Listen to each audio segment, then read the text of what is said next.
It started with an old family album, dusty, tucked away in a forgotten box at the back of the closet. At first glance, it looked like any other collection of memories: birthdays, vacations, smiling faces frozen in time. But something didn't feel right. I couldn't explain it.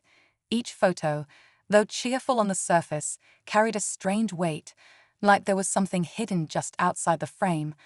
I kept flipping through, and that's when I noticed it. The same expression, the same strained smile, the same distant look in the eyes of the little girl in almost every picture. That girl was me. What should have been happy moments felt more like clues, triggers even. As I stared at those images longer, something inside me started to shift. Forgotten feelings began to rise, quiet memories I hadn't let myself think about in years. And suddenly, I wasn't just looking at photos anymore. I was unraveling a story I didn't even know I was part of. It's strange how something as simple as a photo can hold so much. Most people think of family photos as sweet reminders of love and togetherness. But what if they're also mirrors of what was never said? What if behind those smiles were moments of fear, silence, and confusion? This story isn't just mine.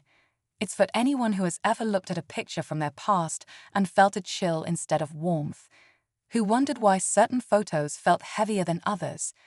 As I kept digging, the truth I uncovered changed the way I saw my childhood and my family forever. But the moment everything clicked, the one detail that finally made it all make sense wasn't in the pictures at all. It was what was missing. And that's where the story really begins.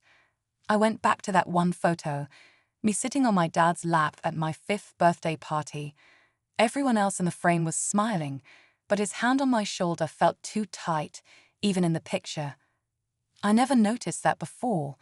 The room looked colorful, filled with balloons and cake, but the way I was holding my arms, stiff and guarded, didn't match the mood. It was the kind of thing you'd miss unless you were really looking. And once I saw it, I couldn't unsee it. I started pulling out more albums, flipping through page after page, trying to make sense of what I was feeling. There were so many pictures of me, always front and center, always smiling. But when I looked closer, the pattern was impossible to ignore. I was never standing next to my mom. She was always on the edge of the frame, half blocked by someone or looking the other way. My older brother, barely in the photos at all. And in the few he was in, he looked distant, eyes lowered, never really part of the moment. It wasn't just about who was in the pictures. It was about who wasn't and how often those missing pieces were overlooked. I began to wonder if the photos had been taken that way on purpose, to hide something, or maybe to rewrite the story we were living. The happy family image, carefully staged, didn't match the quiet tension I started to remember. Raised voices behind closed doors, the way we'd all go silent when the camera came out. I thought these photos were meant to preserve memories. But what if they were meant to erase them? And if that's true, what else have I forgotten? Or worse, what have I been made to forget? Here a few days later, I called my brother. We hadn't spoken much in years, not because of any big fight, but because something unspoken always hung between us. I told him I'd been going through the old photo albums, and there was a long pause on the other end of the line. Then he said, "Yeah, I don't look at those." I asked him why, but he just changed the subject.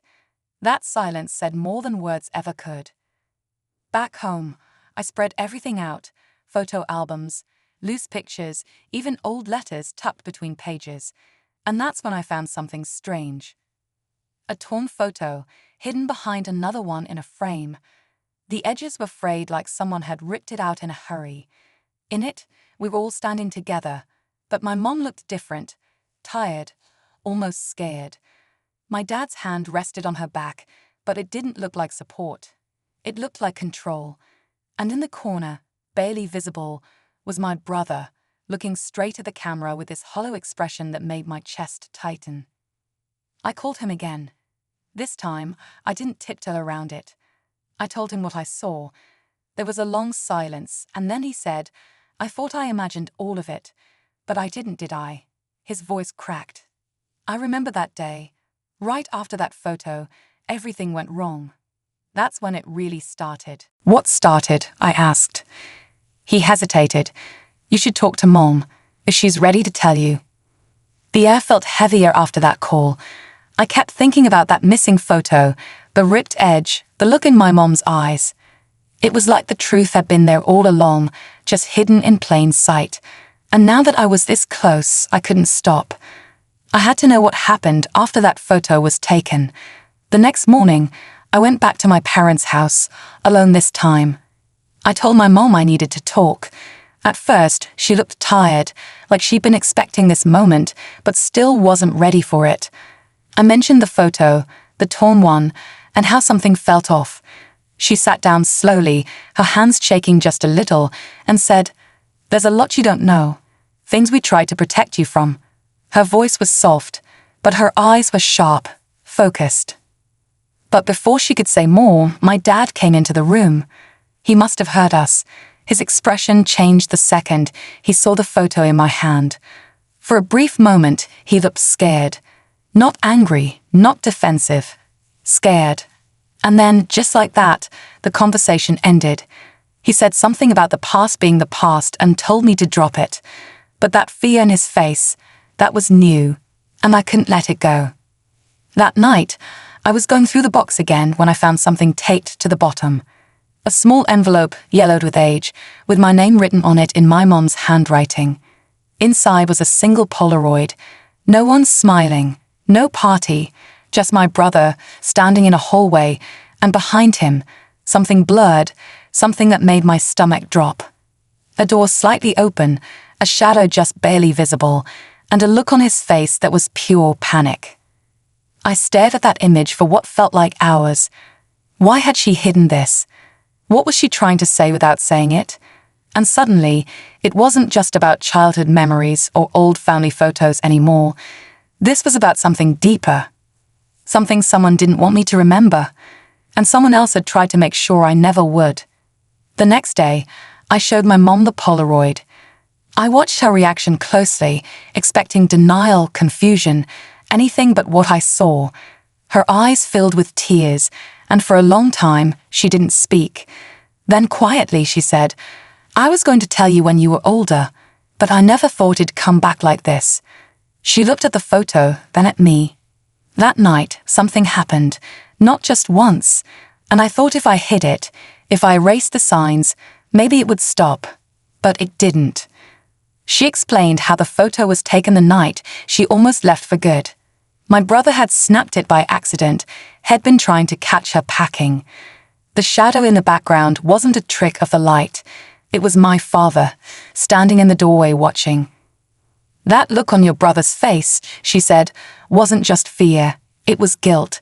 Because he told me not to go, he begged me to stay, and I did." Everything suddenly fit. The tension, the distance, the silence in the photos.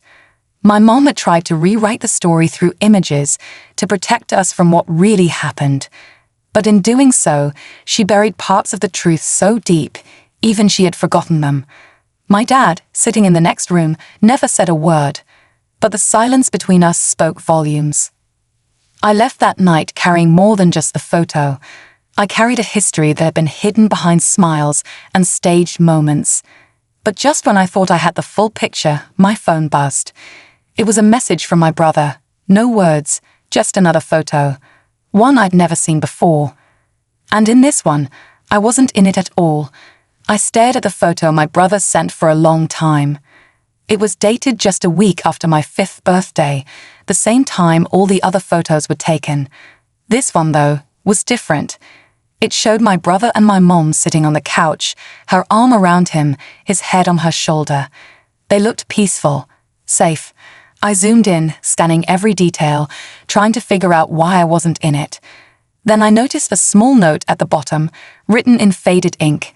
She was with Grandma that weekend. It was the missing piece.